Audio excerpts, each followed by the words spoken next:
Perkenalkan, nama saya Cindy Septia Rahma akan menjelaskan tentang pengertian APBD dan pengertian pendapatan belanja daerah. Pengertian APBD.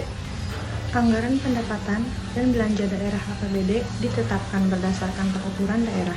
Menurut Permendagri nomor 21 tahun 2011, APBD adalah rencana keuangan tahunan pemerintahan daerah yang dibahas dan disetujui oleh pemerintah daerah dan DPRD serta ditetapkan dalam peraturan daerah.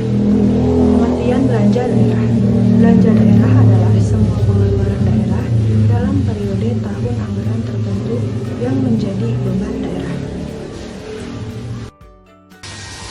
Yang menjadi beban daerah meliputi 1. Belanja pegawai, 2. Belanja barang dan jasa, 3. Belanja perjalanan dinas, 4. Belanja pemeliharaan, 5. Belanja modal, 6. Bunga, 7. Subsidi, 8. hibah, 9. Bantuan sosial, 10. Belanja balik hasil dan bantuan keuangan, 11. Belanja tak terduga.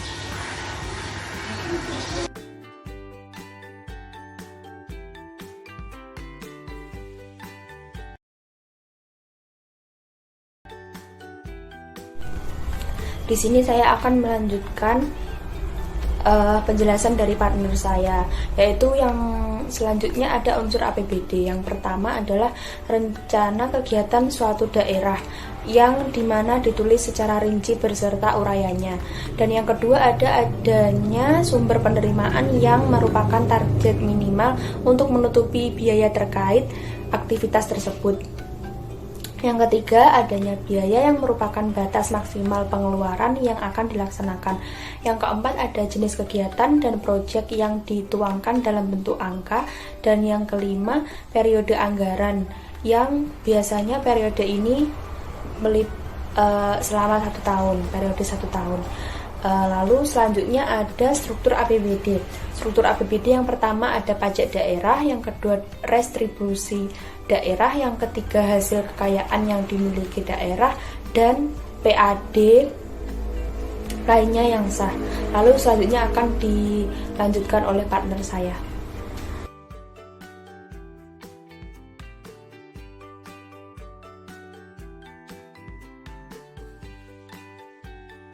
Saya akan menjelaskan fungsi APBD. Yang pertama, fungsi otoritas.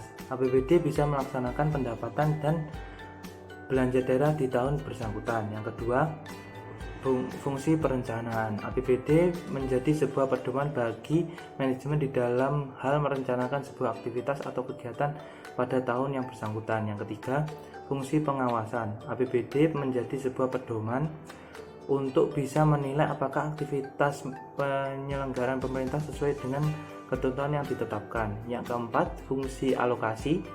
APBD diarahkan untuk bisa menciptakan lapangan kerja maupun mengurangi pengangguran. Yang kelima, fungsi distribusi. APBD harus memperhatikan pada rasa keadilan serta kepatutan. Yang terakhir, yang keenam, fungsi stabilisasi. APBD menjadi alat untuk memelihara dan mengupayakan keseimbangan fundamental perekonomian pada suatu daerah.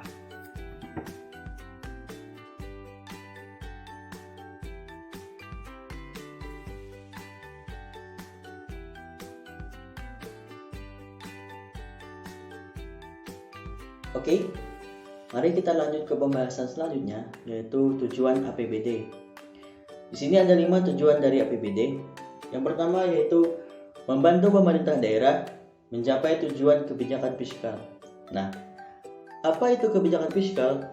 Yaitu kebijakan yaitu segala urusan yang membahas mengenai pajak dan pendapatan daerah yang mana berasal dari masyarakat.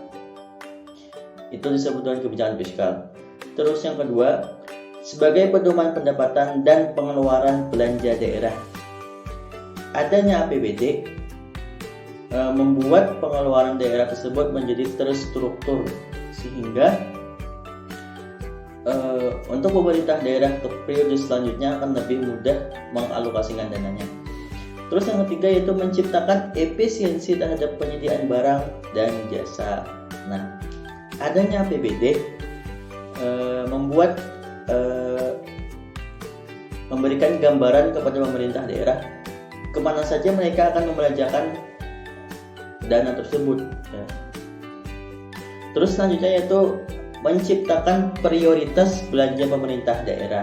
Nah, seperti nomor 3 tadi, adanya APBD tersebut memberikan gambaran kepada pemerintah sehingga kemana saja mereka membelanjakan dana tersebut dan dari mana saja mereka mendapatkan dana tersebut ya.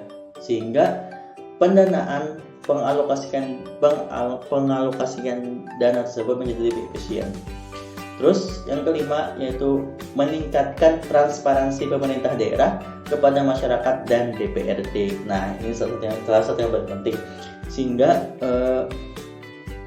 masyarakat bisa tahu kemana saja anggaran dana daerah tersebut dialokasikan gitu. Masyarakat bisa men-searching di Google dengan mudahnya ya, seperti itu.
Mungkin sekian dari penjelasan dari materi kami.